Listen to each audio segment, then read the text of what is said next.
In our case, we see this as also really propelling reconciliation efforts with our Indigenous nations and our partnership with them. And those young people, including the young people at the Mississaugas of the Credit and Six Nations where lacrosse will be medaled for the first time in international sports history, right? I think will have their lives changed as a consequence of this initiative.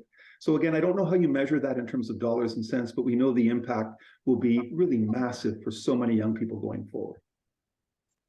That is extremely exciting. And Mark's going yay because obviously he was a lacrosse player. He says he was pretty good, but we're not sure. But that is pretty exciting. We talk about the impact and the financial impact and everything else, but there's so much positive stuff when we talk about the financial impact from once the funding comes through. And I'm an optimist, so I'm thinking we're going ahead with this. Once the funding comes through, we build what we need.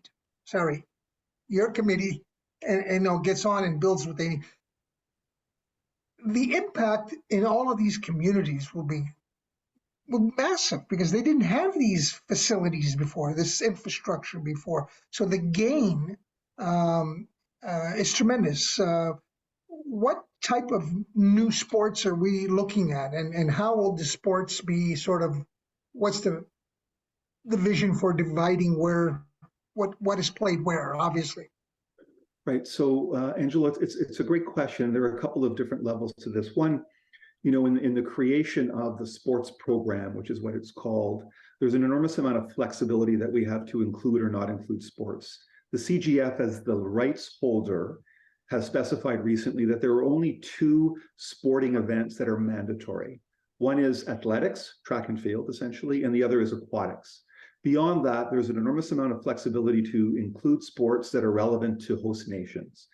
This is among the reasons, for example, that we have lacrosse as a sport. Also, for us in Ontario, cricket is becoming an enormously significant sport. Brampton is going to be the center of cricket activity in these games. But beyond that, the initial sports plan represents a wonderful cross-section of sports that we think has relevance to our region and to the people within it. But the question of what finally gets delivered as a sports program will be the subject of further consultation and discussion as that bid is being finalized. As far as infrastructure is concerned, we had to be extremely cognizant of the ask of government in terms of taxpayer money. And so what we've endeavored to do is two things. One, we've looked to leverage a return on investments the governments have made around prior game events. So, for example, the Milton Velodrome is an asset that we want to use here. It's an incredible asset. I'm not sure if you've been there, but it's wonderfully worth visiting. And secondly, to the extent necessary, we've looked at bringing new assets modestly online that, where possible, are funded by the private sector. And we've got a couple of very large projects there, one in Hamilton around the First Ontario Arena, and then the second in Burlington, as you know, around the potential delivery of an athletes' village and a multi-use sport facility for gymnastics, which we propose to host in the city of Burlington. Beyond that, though, it is a little less about infrastructure than programming. And what I mean there is that we're looking in a variety of ways to support both youth and other athletic activity in the region, as well as a variety of other social interventions that will help communities in areas like education, experiential learning, employment, and so on.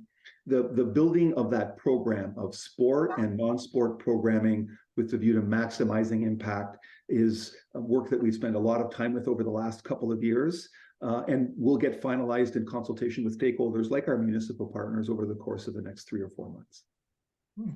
That's fabulous. Okay, now a very personal question. The lacrosse, will it be field lacrosse or box lacrosse?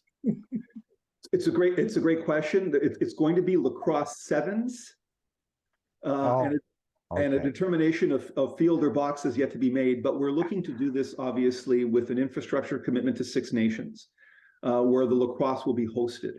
The lacrosse sevens was chosen much like rugby because it's rugby sevens. Given the speed, there's a lot of entertainment value, we think, in the sevens approach to this. And for both rugby and lacrosse, I'm excited to see that unfold, actually.